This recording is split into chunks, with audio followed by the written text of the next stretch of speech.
mentioned, we want to go ahead and move on and talk about appropriations. Obviously, sort of the sister process to what we just went through, but want to make sure you understand this on a deeper level as well. So continue to keep those questions coming. You can put them in the Q&A box. I'll get to them after we hear from both of our speakers this morning, and then we will ask until your questions run out. So welcome back, or if you're just joining us this morning, welcome. I'm Betsy Preter from PMPI. We are spending the morning learning about the federal budget and appropriations process. We just finished up our session on the budget. We now want to dig into appropriations. And as a reminder, this is part 2 of a 4-part series. So on Thursday, we're going to continue this series and talk about Pell. We did have several Pell questions last session, so we will absolutely dig into that more on how the government budgets for Pell. And then we're also going to end with a session, just some insights from former legislative and executive branch staff, just some insights into the process and why it's so critical for all of us in the community to understand the process, even if we're not in either of those branches. So again, submit questions at any time, upvote ones you want to hear. I'm going to go ahead and introduce both of our speakers, but then I'm going to let Zach start and Robin will follow up after. Hi Robin, we also want to spend some time answering questions or thinking about sort of current events and potentially some of those implications. We started to get into that in the last session about what's going on right now. And so we're happy to go into that a little bit further during this hour. All right, so I'm going to introduce just in order of appearance. Zach Moeller is going to kick us off. Zach is director of Third Way's economic program and oversees a team that specializes in developing innovative policies on topics like paid leave, housing, apprenticeships, and retirement. He's also Third Way's resident federal budget and appropriations nerd. His word, not mine, but of course also why we invite him to do these presentations. Before Third Way, Zach worked on Capitol Hill and in federal fiscal policy at the Senate Budget Committee and the Committee for a Responsible Federal Budget. So Zach's going to start, but before I let him do it, I wanted to also say hello to Robin Giuliano, who just joined us, our second speaker. Robin is the policy director for Democratic Whip Catherine Clark. Previously, she held a number of positions on the House and Senate Appropriations Committees, including as staff director for the House Appropriations Committee. She also served as principal at Cornerstone Government Affairs and was a senior policy advisor for the White House National Economic Council under President Obama. She also worked on the Senate Help Committee, as well as for Senator Barbara Mikulski. So welcome to both of you. They're each bringing a wealth of experience and background to this conversation. I'm going to let Zach start, as I mentioned, set a bit of the groundwork. You're going to see more complicated graphics of how this process works, but we're going to break it down as best we can for you. And then Robin's going to talk a little bit about some of these current implications of what's happening right now. So Zach, I'll turn it over to you, and then we'll move on to Robin. Great. Thank you so much, Betsy. Thank you all to PNPI for having me here again to talk about the appropriations process. Now let me see if I can share my screen. Let's check tech here. Okay. Betsy, can you give me a thumbs up that you see the slides? Is there? Okay, great. Awesome. Great. So this is my Appropriations 101. So first off, what are appropriations? Appropriations are mostly annual decisions made by Congress about how the federal government spends some of its money. The appropriations process addresses what's often referred to as the discretionary portion of the budget. These are things that go to national defense or food safety or education or federal employee salaries. Lots of different things are appropriations. But it's not all appropriations. So this is spending in the federal budget in FY 2025. The federal budget has many different parts. Discretionary spending is only about 26%, or it will be 26% in FY 2025, according to CBO's projections. 60% is mandatory spending that is in law and is happening more or less regardless of if Congress acts. And then 14% is interest cost. So we have $1.85 trillion of the $7 trillion in 2025 is discretionary. Trillions of dollars, that's a really, really hard number to wrap your mind around. As a budget nerd, I always forget how hard that is. So I did some math for you. If you were to take a $1 bill and you were to stack it on top of another $1 bill and do that 7 trillion times, that would take you to the moon and back, and then just a little. So that is a very big number. Let's talk about a kind of a quick glossary of the very important terms that we use in the appropriations to talk about appropriations. We have budget authority and outlays. Budget authority is the authority provided by law to incur the obligation that can result in either an immediate or a future outlay. It's a lot of planning. Outlays, that's cash out the door. That's the actual payment that is going out there. So when we think about debt deficits, we're mostly talking about outlays there, where that is the spending that we are seeing there. Fiscal year, the government runs on a fiscal year for starting October 1, going through September 30th. In the appropriations process, you'll often hear the term cardinals. That's the term for the subcommittee chairs of the appropriations committees. There's both a House and a Senate Appropriations Committee. The term omnibus, that's used when you combine all the bills into one big bill. Minibus is kind of a colloquial term when you're combining only a few bills at once. And a continuing resolution, or a CR, is how appropriations are made without these kind of detailed appropriations bills. And then you don't want to necessarily confuse appropriations with authorizations. Authorization bills create, extend, make changes to laws and programs. Authorization bills can say, hey, we want to spend this amount of money, and it's guidance to an appropriator. Some authorizations themselves are open-ended, so they don't actually have a number attached to it. And then appropriation bills kind of go in and then provide that discretionary funding that's then available to the agencies, that's available to the programs that have been authorized.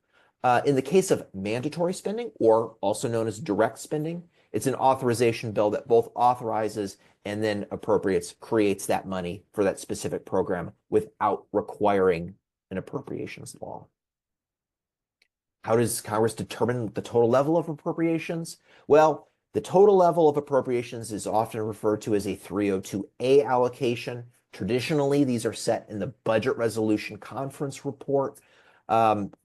You probably just heard about the budget resolution and its conference report in the last training. A deeming resolution is another way around doing a budget resolution, and the 302As themselves can kind of be more informally done with, but there's some process limitations for that. So how does Congress allocate these appropriations? So if you have a big bucket, that 302A, then you want to divide it amongst all these appropriations committees. There are 12 subcommittees, and they get their little budget, which is called a 302B for a given subcommittee. Subcommittees mark up individual bills based on these allocations, and the actual allocations themselves are supposed to be voted on by the respective appropriations committees, but that's not voted on by the full chamber. So let me just take a look at what some relative levels of these different appropriations committees are. I just want to focus on 3 I have highlighted here. First off is defense. This is FY23. This is just an old slide I had. And in FY23, you had over $700 billion going to the Defense Appropriations Committee. The second largest bill, that's labor HHS education. That is the largest individual non-defense discretionary bill. That's a lot of everyone's focus here today at PNPI. So, you know, that's a substantially magnitude smaller than the defense bill. And then the third largest bill is military construction and veterans affairs. So yet again, a very different flavor than labor HHS ed, and much more similar to kind of defense. So how do we talk about these levels? Why are they enforced? So if a bill on the floor exceeds an allocation or would cause appropriations to go over the whole level, it's subject to a point of order. In the House, that can be waived by how the bill comes to the floor. In the Senate, that's a 60-vote threshold point of order, just like the filibuster. And there can also be binding discretionary spending caps that can then fix issues if there's over appropriation. What are discretionary spending caps? That's a law that says how much is allowed in a given year. It essentially creates a ceiling. If you violate the cap, the president's supposed to come in and issue a sequestration order to kind of flatly haircut the whatever is in violation. The discretionary spending caps that we have for this current fiscal year, FY 2025, are divided defense and non-defense, and those can be enforced separately. If the caps are in place, you can adjust them by future laws. Currently, we have caps for FY 25, and FY 26 is an uncapped year. So we will potentially go back to not having discretionary spending caps in law, and then we would presumably go to a 302A, 302B process with the budget resolution, or what is highly likely is you just have high-level negotiations between the president and various the appropriations committees and Senate and House leadership. So the appropriations process as a big flow chart starts with the executive budget process, OMB, they're doing their thing. The president is submitting his budget to Congress to do the first Monday in February. Well, we're already past that, so it's a little late, which is pretty normal in the first year of an post-election. And then that splits off into two processes: the House and Senate Appropriations Committee process in dark navy in the center of the screen, and then in light blue the House and Senate Budget Committee process. You guys probably saw a flow chart similar to this in the last training, so I won't get into it. But just note that the budget resolution process pings the 302A back to the House and Senate Appropriations Committee, and that flows through. They're going to pass these bills, and the president either signs or vetoes bills.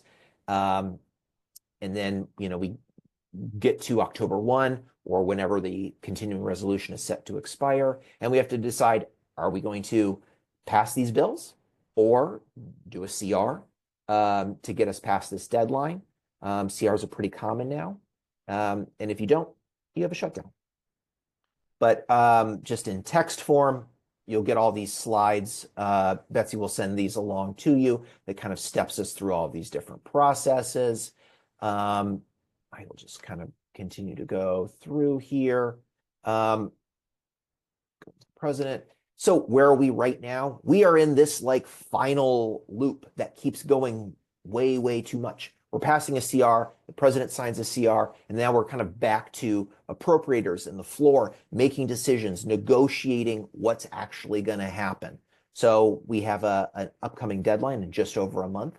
And if we don't pass appropriations bills or another CR by that date, we will have a government shutdown. That would be incredibly disruptive. As you can see in the FY25 process, I've scrubbed out the budget committees here because the Fiscal Responsibility Act via deeming resolution kind of picked what the 302A allocation was. And if we don't pass these appropriations bills by October 1st, technically there are these two options: the continuing resolution, which is a type of autopilot. You can have anomalies or slight spending adjustments, but because it's a law, you can also fill it with riders, which is policy or other authorizations. The CRs themselves are very common. FY 1997 was the last year without a CR. Or you can shut down. These used to be rare. Not all services are impacted in a shutdown. Essential services like safety of federal buildings, for example, those tend to continue. Other services continue if they're funded by fees or other offsetting receipts, and all else is supposed to stop and employees are furloughed. This is part of the Anti-Deficiency Act. And then what happens if Congress needs funds outside of the appropriations process? They could pass a supplemental appropriation bills, also referred to in the when you're in the know as a SUP. It includes appropriations in that you can include appropriations in other bills. SUPs are often used for emergencies like natural disasters, like where there's a lot of conversation about what's the supplemental going to be for the wildfires out in California. Or you often had SUPs for military actions. We had some for global pandemics. But supplementals are subject to the same internal and statutory limits as regular appropriations, unless you turn off all those appropriations processes by calling it emergency spending or disaster relief or overseas contingency operations. There's kind of a process to get to smooth things out there. That is a very, very quick overview of the standard appropriations process. I'm going to stop sharing my screen